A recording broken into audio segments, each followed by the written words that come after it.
Hello Raptors fans, and welcome to Raptors Report. Today we'll be examining the recently ended losing streak, Pascal's perfect performance in the Garden, and the Raptors bench. Let's jump right in. Well, it's been a tough few weeks for Raptors fans. Looking at their schedule beforehand, you would assume that it would have been a cakewalk. The Raptors had the Magic twice, versus Sacramento, who are coming off a back-to-back in Toronto, a Curryless Warriors, who were 2-14 on the road. Well, the Magic turned out to be a lot tougher than they appeared, and then OG Anunoby, the linchpin of the Raptors defense, went down with injury, and the result was two excruciating defensive efforts versus Golden State and Sacramento. Couple those losses with two heartbreakers versus the resurgent Nets and 76ers, and the Raptors were mired in a 6-game losing streak with no easy wins on the schedule to bail them out. Up next were the New York Knicks, who were streaking in the opposite direction. They were the winners of 8 straight games, albeit versus teams with a certain aroma to them. They were even at home under the bright lights of Madison Square Garden, the mecca of basketball. The stage was set, and only one man could change the fortune of the Toronto Raptors. It was under these circumstances that Pascal Siakam turned in one of the greatest individual performances by a Toronto Raptor in the history of the franchise. 52 hard-fought, essential points, coupled with 9 rebounds and 7 assists. The Knicks tried everything. Doubles, hard fouls, different defenders, you name it, all in vain. Siakam was a man on a mission, relentlessly sprinting at the basket, blowing past his man, hitting jump shots, making layups, hitting free throws. The whole package was on display and then some. The Raptors have wasted some elite Siakam games this season, but thankfully they got some clutch buckets from Fred VanVleet, elite defense from OG Anunoby, and a lot of hustle from key bench players, and managed to squeak out a victory in New York City. If you can make it there, you can make it anywhere, and Siakam showed that he's got the chops to perform on the biggest stage in basketball. In the afterglow of this victory and the end of the losing streak, it's very easy to view this team with rose-colored glasses on. But I think that the fact that they needed Siakam to turn in a performance for the ages to beat a middling Knicks team speaks volumes. There are still big issues with the Raptors, and I think that if they want anything resembling postseason success, or frankly even making the play-in tournament, they need to address problems with the roster. I've made a couple of tweets addressing what I think the team needs, so this might not be new to people who follow me there, but I think that the most pressing issues with the team are, in order: 1.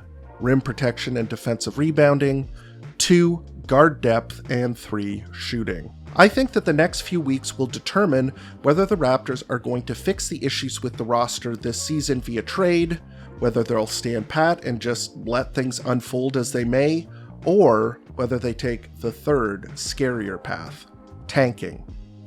I won't explore the dreaded T word too in-depth this episode, but I think that the option is definitely on the table if the Raptors don't break out of their funk anytime soon. Next on the docket, we'll be looking at the bench. Of those players, the guys who caught my attention the most were Thad Young, Juancho Hernangomez, and Malachi Flynn. Malachi Flynn has been an enigma wrapped in a mystery for the majority of his tenure with the Raptors. His inability to crack Nick Nurse's rotation, and his struggles when he did see limited floor time, put a cap on the expectations that fans and those who cover the team had for him. This season, however, especially over the past few weeks with Gary Trent Jr.'s injury, Malachi has seen a spike in floor time and has had one of the best stretches of consistent play in his career. On the season, Flynn has been by far the best shooter on the Raptors roster, hitting an impressive 46% of his three-point shots on just over 3 attempts in only 14 minutes per game, which translates to a high-volume 7.6 attempts per 36 minutes. His ability to play with the starters and play the off-ball catch-and-shoot role has given the Raptors a vital outlet for their offense, punishing teams for sending extra defenders at the Raptors' main creators, Fred, Siakam, and Scottie. the Raptors badly need some additional guard depth, as I've already mentioned, so Flynn's recent emergence has been a very pleasant surprise, and I hope to see more from him.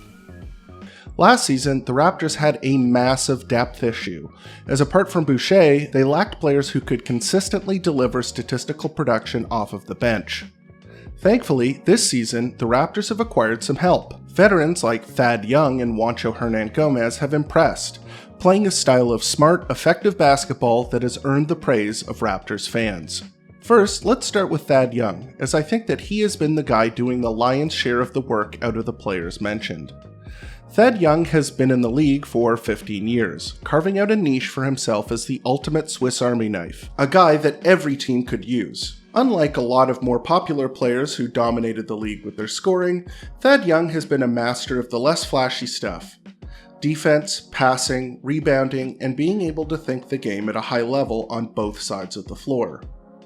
Although his once impressive athletic ability has waned in recent years, Thad embodies the, quote, crafty veteran archetype, using his experience and game knowledge to help win basketball games.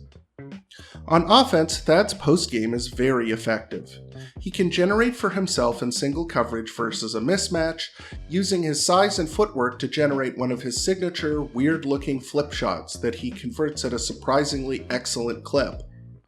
To date, Thad is shooting an absurd 78% within 3 feet of the basket and a very strong 54% between 3 and 10 feet, and he's doing a lot of that shot generation himself. The scoring is probably the least exciting aspect of his offensive game, however. The real fireworks happen when he passes the ball. Thad's ability to find cutting players out of the post is a real treat, and his teammates recognize his passing acumen, regularly cutting to the basket when he's got the ball, knowing that they could be the recipient of an easy basket. In my books, Thaddeus Young has already earned the distinction of being worth the pick swap, and it hasn't been too much of a surprise to see him be so effective. On the other hand, a guy I did not expect to have as much of an impact or even that much of a role this season was Juancho Hernangomez, especially after his rather lackluster preseason performance. In a training camp interview, Nick Nurse billed Juancho as a guy who could hit the three and, quote, knows how to play the game. I'd say that is a pretty good description of what Juancho brings to the table. You would assume that three-point shooting would be the part that stood out most, but I think that Juancho's basketball IQ and willingness to play his role are the qualities that I've been most impressed with. Unlike certain members of the Raptors bench last season, there isn't a little voice in Juancho Hernangomez's head saying, "It's Juancho time!" He knows that his role on offense is to catch the ball and immediately shoot it, or immediately pass it. He also has very good instincts when moving without the ball. He'll cut to the basket when his defender isn't paying attention for an easy layup, and he'll relocate to different parts of the three-point arc in order to get open for a shot. Similarly, on defense, Juancho can read plays developing, allowing him to play the passing lane for steals. His foot speed at 6'9" isn't bad, but he is in no way a rim protector, lacking the length and explosiveness to challenge shots around the basket. He does take advantage of his large size by being a strong rebounder, boxing out and staying in the right spot in order to grab misses on the defensive end. Juancho has appeared to have gained the trust of both Nick Nurse as well as Raptor fans in general, being a key bench player and even a situational starter. I think that he has been an underrated pickup this season, and I've been pleasantly surprised with his play. And that's this week's episode. Was Siakam's 52 points against the Knicks a top 3 Raptors performance all time? Will the Raptors turn things around after winning 2 straight? Who has impressed you off the bench? Let me know here in the comments, and also on Twitter, where you can reach me at RapsReport. Please leave a like and subscribe if you haven't already, as that helps the channel grow. And as always, thanks for tuning in to Raptors Report, your source for in-depth Raptors content.